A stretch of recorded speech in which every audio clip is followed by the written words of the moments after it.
Dios te bendiga. Qué bueno que estás conectado con nosotros hoy en esta mañana. Para nosotros es una bendición. Y si es la primera vez que estás conectadito, escribe ahí un comentario o envíanos un inbox. Queremos conectarnos contigo. ¿Ok? Qué bueno que estás con nosotros y queremos compartir palabra del Señor en esta preciosa hora. Déjenme compartir algunos datos con ustedes. Ha habido un aumento de 50% de llamadas a la línea Paz por el COVID-19. La socióloga Susan Roy, directora de AMSCA, informó a un periodista lo siguiente: hay mucho miedo. No es solamente la angustia de estar solos o en aislamiento en las casas, sino también el sentimiento de haber podido contaminar a sus seres queridos por desconocimiento o el miedo por las consecuencias que traerá la enfermedad. Otro artículo en uno de nuestros periódicos nos informa lo siguiente: la emergencia sanitaria en Puerto Rico y las medidas impuestas para controlar la propagación del coronavirus ha provocado que la ansiedad afecte a cerca del 40% de la población de la isla, cuya ciudadanía todavía sufre las secuencias o secuelas de huracanes y terremotos. El presidente de la Sociedad Puertorriqueña de Psiquiatría, Edgardo Prieto, dijo esta semana que el problema de la ansiedad afecta en estos momentos, como mencionamos, a cerca del 40% de la población de la isla, en gran parte a causa de la incertidumbre y miedos provocados por este virus. La ansiedad es en Puerto Rico peor que el coronavirus, dicen algunos profesionales. El nivel de ansiedad ha escalado a un nivel bien preocupante. Es interesante que en la palabra de Dios encontramos a un hombre que luchó con la ansiedad y la depresión. En esta serie de Recalculando, queremos hablar de conectarnos nuevamente al Padre en los momentos de ansiedad y dificultad en medio de nuestras vidas. Sí, los hombres y mujeres de Dios pasan por momentos de ansiedad. Hoy hablaremos de un hombre que fue uno de los grandes hombres de fe en la Biblia. Este hombre realizó milagros, resucitó muertos, ascendió al cielo en un carro de fuego y hasta el día de hoy los judíos hablan de él con reverencia, como el profeta más prominente de la era del Antiguo Testamento. Pero también fue un hombre que luchó con la idea de que Dios no se preocupaba por él. Queremos leer este pasaje bíblico. Le invito a que vaya conmigo al libro de Primera de Reyes, capítulo 19, los primeros versos. Primera de Reyes, capítulo 19, versos del 1 al 5. Y dice la palabra del Señor de la siguiente manera: Acab dio a Jezabel la nueva de todo lo que Elías había hecho y de cómo había matado a espada a todos los profetas. Entonces envió Jezabel a Elías un mensajero diciendo: así me hagan los dioses y aún me añadan, si mañana a estas horas yo no he puesto tu persona como la de uno de ellos. Viendo pues el peligro, se levantó y se fue para salvar su vida, y vino a Beerseba, que está en Judá, y dejó allí a su criado. Y él se fue por el desierto un día de camino, y vino y se sentó debajo de un enebro, y deseando morirse dijo: basta ya, oh Jehová, quítame la vida, pues no soy yo mejor que mis padres. Y echándose debajo del enebro se quedó dormido. Y aquí luego un ángel le tocó y le dijo: levántate, come. Pocos días antes de la parte que leímos esta mañana, Elías había predicado uno de los sermones más grandes de su vida. Se había enfrentado a 400 profetas de Baal en el monte Carmelo y los expuso como los falsos profetas que eran. Y debido a la fe y a la obediencia de Elías, Dios envió fuego del cielo para consumir el sacrificio que Elías había puesto en el altar. ¿Recuerda la historia? Allá en aquel monte se enfrenta a estos 400 profetas. La idea era que el Dios que contestara a través del fuego iba a ser el Dios verdadero. Y usted conoce la historia. Solamente hay un Dios verdadero, el Dios Todopoderoso. Dios contestó con el fuego. Luego de esa experiencia, unas horas más tarde, Dios envió un aguacero sobre una tierra que no había llovido durante 3 años, porque Dios había juzgado a la tierra de Israel y al malvado rey y reina que gobernaban. Esos fueron días emocionantes para Elías. Fueron unos momentos de gran impacto para él y para su ministerio. Pero no todos estaban contentos con lo que Elías hizo ese día. Una de esas personas que estaba molesta era la reina Jezabel. Ella estaba molesta, estaba furiosa. Elías la había avergonzado y por supuesto Elías había matado a esos sacerdotes paganos que seguramente ella los había seleccionado. Entonces ella estaba buscando sangre, la sangre de Elías. Y ella le envía a Elías un mensaje que esencialmente decía lo siguiente: te voy a matar como tú hiciste con los profetas de Baal. Y todos lo sabían. Jezabel era buena para eso, porque ella ya había matado a muchos profetas de Dios durante ese tiempo. Entonces Elías huye como un perro con la cola entre las patas. Corre, Elías corre, hasta que está tan exhausto que se derrumba bajo un arbusto. Y él simplemente yace allí. Allí bajo aquel árbol, allí está el profeta. Imagínese escena. Un profeta corriendo, cansado, huyendo, y ahora está debajo de aquel arbusto, allí exhausto en aquel lugar. Allí el profeta corre, yace en aquel lugar, avergonzado por su cobardía y deseando morir. Su actitud se llama: yo renuncio, me rindo. Me imagino que a usted le ha pasado en algún momento dado, donde ha estado allí en ese lugar, donde dice simplemente: me rindo, renuncio, ya no puedo más. Vemos el miedo de Elías, que es evidente en la huida de este hombre. El miedo se apoderó de su corazón, por lo cual huyó. Elías estaba sobrecargado de trabajo, sobrecargado y demasiado preocupado. Elías, aquel que había tenido éxito en el monte, ahora está corriendo. Elías, el que había predicado un sermón excelente, ahora está corriendo. Elías, el hombre de fe, el hombre de milagro, ahora está debajo de un árbol, allí durmiendo. Elías, el hombre de gran fe, este hombre de milagros y grandes obras, perdió su fe de que Dios se preocupaba por él. ¿Por qué se siente Elías de esta manera? En el libro de Santiago, capítulo 5, verso 17, nos dice que Elías era un hombre como nosotros. Era igual que tú y él era igual que yo. Ahora, estipulado esto, él hizo cosas que tú y yo podíamos soñar. Elías hizo unos milagros espectaculares. Resucitó a los muertos. Unas cosas, experiencias maravillosas. Pero Elías todavía seguía siendo gobernado por los mismos tipos de pasiones y emociones que nosotros también tenemos.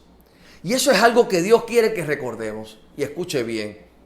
Verá, Dios podrá habernos contado las cosas geniales en la vida de Elías. Podría simplemente decirnos lo grande que él hizo. Las cosas grandes que hizo Elías. Los milagros, las batallas, las oraciones que Dios le respondió. Pero no. Dios también consideró apropiado incluir esta historia de este gran hombre que se asustó tanto que corrió por su vida. Pero ¿por qué Dios nos cuenta esta historia? Una de las razones por las cuales Dios incluye esta historia de Elías en la palabra de Dios, es porque debemos darnos cuenta de que Dios se preocupaba por él tal como se preocupa por nosotros. Dios se preocupa por ti. Note lo que Dios hace primero por Elías. Dice el texto que Elías se acostó y durmió debajo de un arbusto.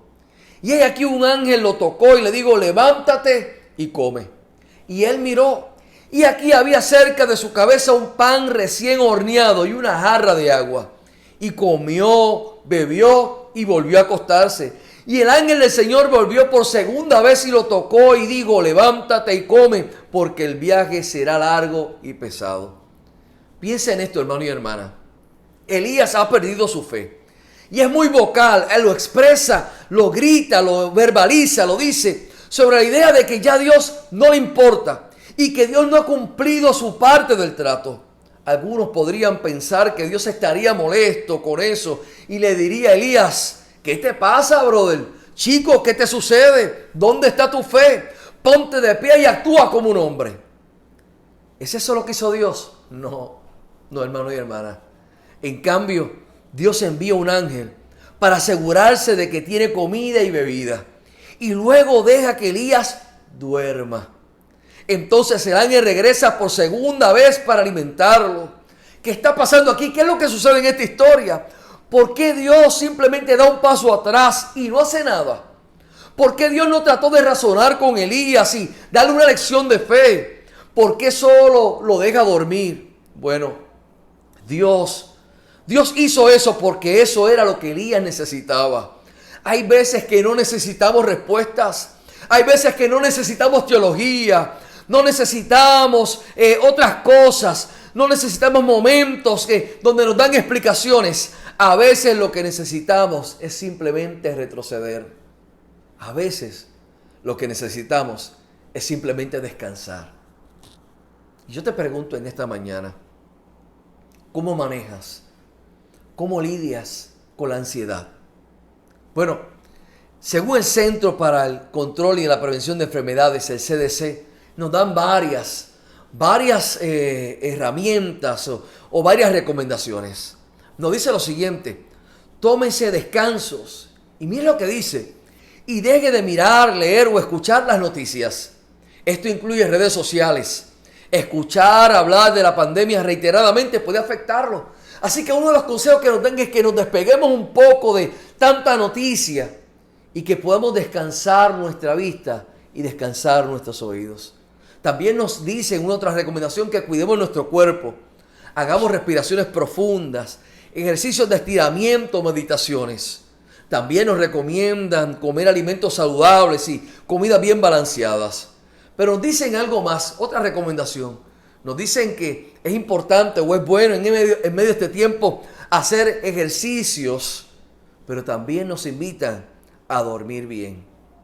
También nos señalan que es importante en este tiempo tener un tiempo para relajarnos y hacer actividades que disfrutemos. Así que, hermano y hermana, te invito a hacer algo que puedas disfrutar. Que si estás solo, quizá llamar a alguien y compartir quizás sueños, anécdotas, historias, chistes, pasarla bien. Y sí, nos inviten a comunicarnos los unos con los otros, a hablar con gente que confiemos y también contar nuestros temores y nuestras preocupaciones.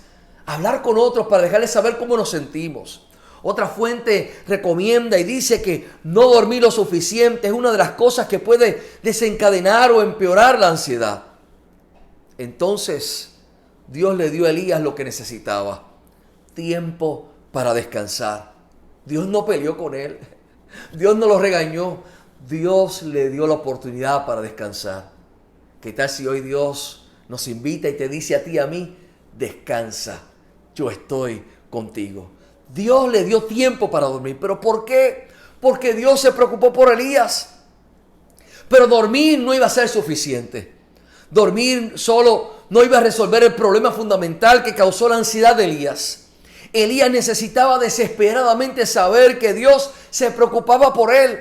Ahora, eso puede parecer extraño para Elías. Este gran hombre de fe y de milagros tenía ahora una crisis de fe. Sí, Elías tenía ahora una crisis de fe, hermano y hermana. Quiero darte permiso a que entiendas que hay momentos dados en tu vida y en mi vida donde la crisis de fe es parte de nuestra vida. Tener una crisis de fe es ser humano, es ser hombre, es ser mujer, es sentir, es palpar. Pero aún en medio de nuestras crisis de fe, Dios nos invita a descansar en Él. Debemos recordar que Elías era un hombre como nosotros. Sí, había experimentado el poder y la influencia de Dios, pero ante una amenaza real, Elías había olvidado todo lo que Dios había hecho por él en el pasado. Y ahora estaba estancado en la falta de fe que intentaba destruirlo. Y lo que estaba causando esta crisis de fe para Elías fueron dos mentiras. Y quiero que entiendas esto bien, por favor. Estas dos mentiras que Elías se creyó lo habían convencido de que Dios ya no se preocupaba por él. La primera mentira que Elías internalizó fue la siguiente: Dios me necesita. Elías había llegado a creer que era indispensable para Dios. En nuestro texto de hoy, Dios le pregunta a Elías: ¿qué haces aquí, Elías? Y Elías respondió: he sentido un vivo celo por Jehová, Dios de los ejércitos, porque los hijos de Israel han dejado tu pacto, han derribado tus altares y han matado a espada a tus profetas. Y solo yo he quedado y me buscan para quitarme la vida. Eso lo encuentras en el verso número 10. ¿Qué estaba diciendo Elías? Él estaba diciendo lo siguiente: soy el único que se para en la brecha. Soy importante. Si algo me pasa, bueno Dios, vas a estar en problemas. Esencialmente Elías le estaba diciendo a Dios que él era indispensable. Esto me recuerda a una historia de un predicador que estaba enseñando una clase de escuela dominical para niños y niñas. Les estaba enseñando sobre el Salmo 23. Y había pasado mucho tiempo hablando de ovejas. Cómo eran, cómo comían, cómo interactuaban con el pastor, etcétera, etcétera. Luego señaló que los niños de la clase que eran cristianos eran como las ovejas del rebaño. Luego hizo la siguiente pregunta. Si eres la oveja, ¿quién es el pastor? Ahora, en esa iglesia se referían a todos los predicadores como pastores. Y por eso esperaba que los niños dijeran que él era el pastor del rebaño. Pero aparentemente no había formulado la pregunta correctamente. Y un niño pequeño respondió a su pregunta: Jesús es el pastor. Ahora eso sorprendió al predicador, porque era cierto. Y estaba tan nervioso que casi no pudo evitarlo. El predicador entonces hizo otra pregunta. Bueno, entonces, ¿quién soy yo? Y el niño dijo: bueno, supongo que debe ser el perro guardián. Usted ve, hermano y hermana, Elías había llegado a la conclusión de que era un hombre importante, que Dios lo necesitaba. Dios no tenía a nadie más en quien confiar, pero Dios lo enderezó. Y yo haré que quede en Israel 7,000 cuyas rodillas no se doblaron ante Baal y cuyas bocas no lo besaron. En otras palabras, Elías, no eres el que queda, y siempre tengo un backup, siempre tengo un plan B. Yo soy el pastor, tú eres mi perro guardián. Pero Elías lo había olvidado. Había olvidado quién era Dios y había olvidado quién era él. Y cuando tú y yo, cuando nosotros olvidamos que Dios es el pastor y nosotros somos el perro guardián, podemos tender a deprimirnos porque comenzaremos a creer que todo depende de nosotros en nuestras vidas, familias, trabajos e iglesias. Sí, hermano, si somos sinceros, nos ha sucedido. A mí me ha pasado. Hay momentos donde pienso que todo el peso está en mí. Soy el pastor, tengo que hacer. Y Dios me recuerda de que la figura importante no soy yo. La figura importante es Él. Él es el pastor. Yo simplemente soy el perro guardián. Nos olvidamos de confiar en Dios. Y creemos que el éxito depende totalmente de nuestros esfuerzos. Y cuando las cosas no salen bien, podemos estar abrumados porque nuestra fe se ha centrado en nosotros mismos. Y cuando nuestro enfoque se centra en nosotros, estaremos decepcionados. No podemos hacerlo todo por nosotros mismos. Y cualquier esfuerzo basado en ese concepto está destinado a llevarnos a la ansiedad, a la depresión e incluso al pánico. Yo quiero recordarte a lo que hemos estado estudiando esta semana, el camino de un adorador. Y estuvimos hablando que un adorador es alguien que se postra, que inclina su corazón a Dios. Él es el centro. Él es el que está en el centro. Cuando yo predico tengo que reconocerlo. Él es el centro. Cuando yo canto tengo que reconocerlo. Él es el centro. Cuando yo enseño tengo que reconocerlo. Él es el centro. El centro es siempre, será el Señor. Yo quiero que usted entienda, hermano y hermana, que es un privilegio servirle a Dios. Sí, hermano y hermana, es una bendición servirle al Señor. No creamos que somos indispensables. Yo quiero que usted lo entienda una vez más. El protagonista siempre será Él. En medio de esta situación que estamos viviendo, yo quiero que usted entienda bien.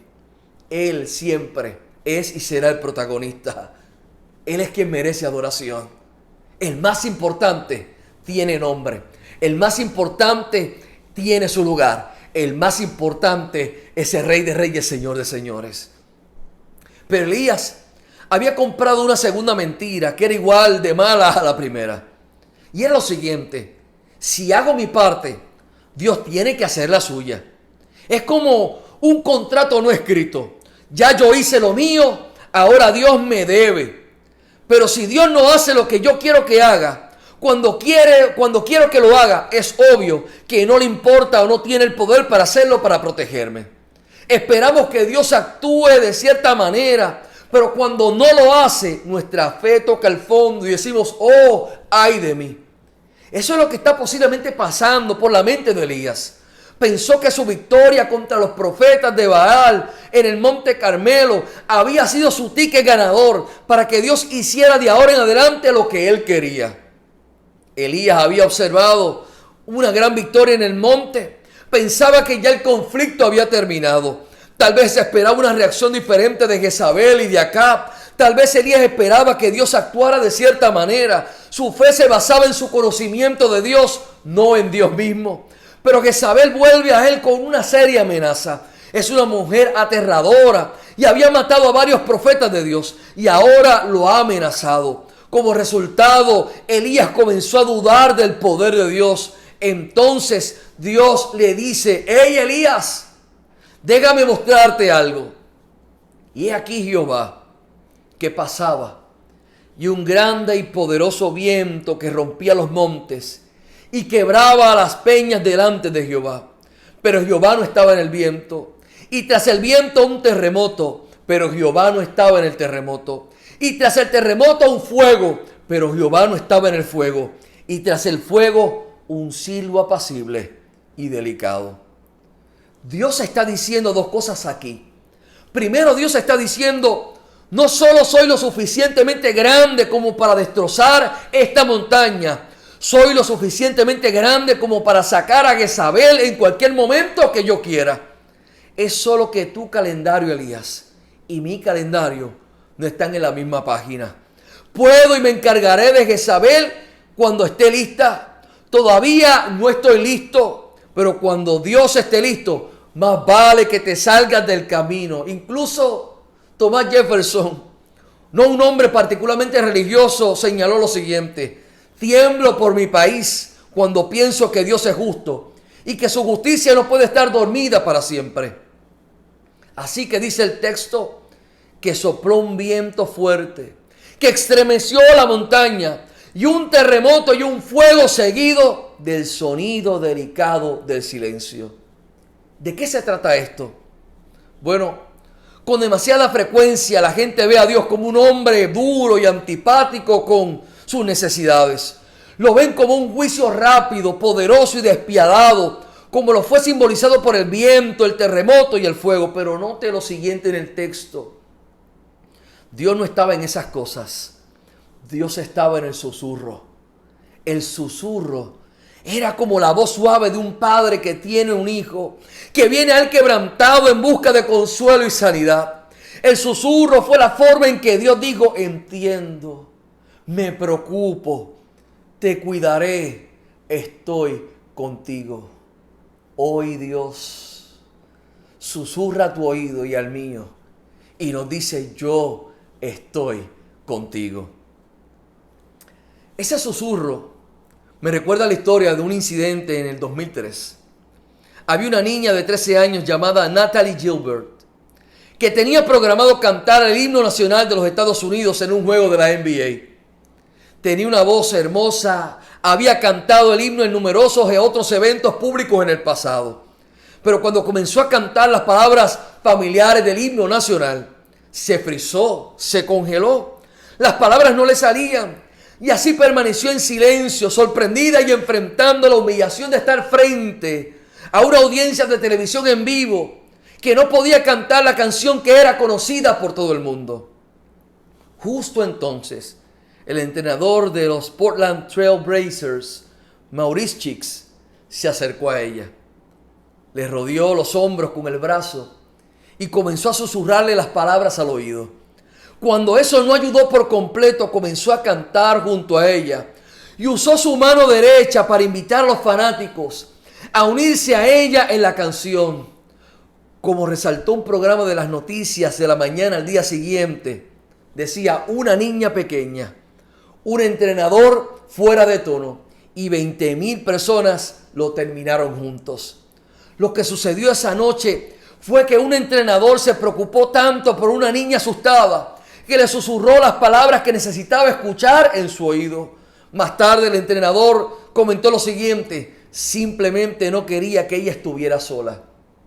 Hoy Dios susurra a nuestro oído: Yo estoy contigo, no te he dejado, no te he abandonado, yo soy tu Dios. Dios está susurrando a tu oído y te dice, yo estoy contigo. Dios está susurrando a tu oído y te dice, yo soy tu Dios. Dios susurra a tu oído y te dice, yo no te voy a desamparar. Yo soy tu pronto auxilio en medio de la tribulación. Dios susurra a tu oído y te dice, no estás solo, no estás sola.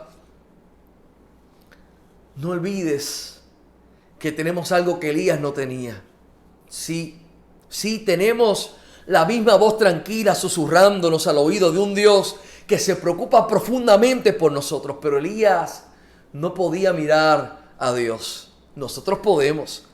Cuando Dios se hizo carne y murió en la cruz por nosotros y resucitó de la tumba en victoria, ahora podemos mirar el rostro de Jesús y saber que se preocupa o se preocupaba por nosotros. Hebreos 12, verso 2 dice, puesto los ojos en Jesús, el autor y consumador de la fe, el cual por el gozo puesto delante de él sufrió la cruz, menospreciando el oprobio, y se sentó a la diestra del trono de Dios. Una última cosa, hermano y hermana. Después que hubo sustentado y animado a Elías, Dios le dice lo siguiente en el verso 15 de este pasaje. Y le dijo Jehová, ve, vuélvete por tu camino, por el desierto de Damasco, y llegarás y ungirás a Hazael por rey de Siria. Elías, levántate, porque todavía hay mucha tarea que hay que hacer. No lo olvides. Dios te va a sustentar en la cueva y te dará descanso. Pero el mismo Dios que le dio el poder a Elías para vencer a los profetas de Baal en el monte, le dio el poder para sacarlo de la cueva. Elías, levántate. Así como estuve contigo en el monte, he estado contigo en la cueva. Elías, levántate. Así como te di la victoria en el monte, también te daré la victoria en la cueva. Levántate en el nombre del Señor. Elías, has descansado. Elías, te he dado comida. Elías, te he dado alimento. Elías, he saciado tu sed. Pero ahora levántate y ve por el mismo camino. Hermano y hermana que estás en la cueva, Dios te da descanso. Dios te da alimento, pero también te dice, levántate por el mismo camino. Yo estoy contigo. El Dios que estuvo contigo en el pasado te dice, ese mismo poder está contigo hoy en tu presente. Levántate en el nombre de Jesús. Yo quiero que no olvides esta frase que te voy a compartir. Un día a la vez. Un día a la vez. Un día a la vez. Hoy Dios te deja saber y Dios susurra a tu oído, yo estoy contigo.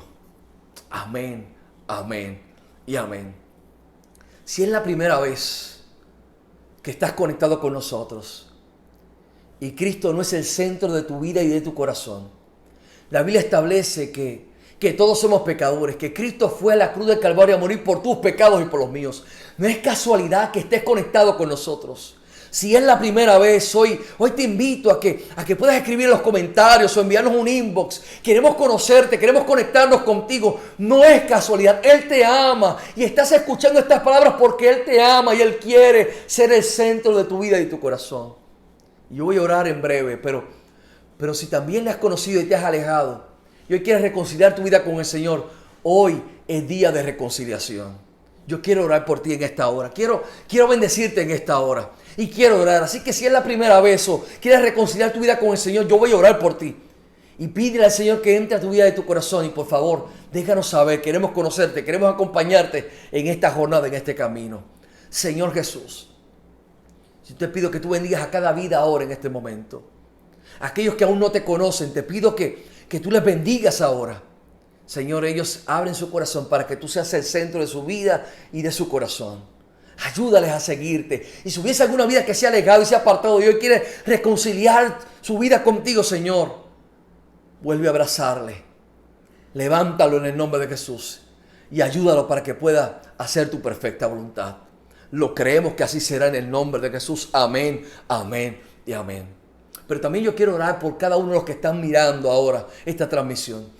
Mañana en el culto de oración Vamos a orar por cada una de las peticiones que están escribiendo específicas aquí en esta transmisión. Mañana vamos a orar por ellas. Mañana lunes estaremos orando por ellas. A las 7:30 nos vamos a conectar y vamos a estar orando por ellas. Pero hoy en este momento yo quiero orar por esas vidas que nos están mirando ahora en este momento.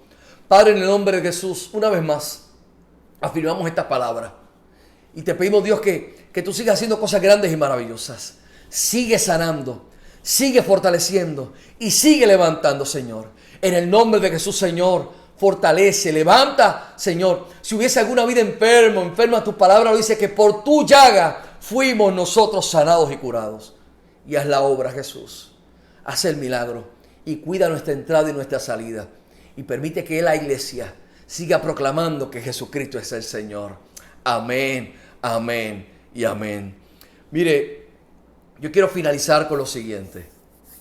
El domingo pasado dimos una tarea, un llamado a la acción. El llamado a la acción era que tenías que buscar a 3 personas y llamar y orar por ellas. Yo espero que la Iglesia Bautista de Metrópolis haya hecho caso a su pastor y que usted haya ya hecho esas 3 llamadas. Si no, vamos a llamarlo esto el tiempo de la gracia. Y vamos a permitir a que tienes una oportunidad más. Vamos, te invito a que busques a 3 personas, pienses en 3 personas y que les llames. Cambia sus vidas, transforma sus vidas a través de la oración. Vamos, atrévete en el nombre de Jesús. Pero hoy queremos dar otra tarea. Próximamente en las redes vamos a poner la siguiente pregunta. Y queremos que usted nos pueda contar. Es parte de la tarea, es el llamado de la acción ahora, después de este sermón. Cuéntanos algo positivo de la cuarentena. Queremos que nos cuentes, queremos escuchar algo positivo de este tiempo. Sí, porque cuando escuchamos y leemos los testimonios de otras personas nos damos cuenta que no estamos solos en la cueva. Queremos escuchar, queremos leer. Así que cuéntanos algo positivo de la cuarentena. Escribe. Vamos, se dé bendición a otros. No pienses solamente en ti. Comienza a pensar en otros y que tu testimonio será de bendición para tanta otra gente. Qué bendición estar conectados. Qué bueno saber que no estamos solos. Y qué bueno saber que Dios nos acompaña y susurra a nuestro oído. Yo estoy contigo. Dios te bendiga y hacia adelante en el Señor.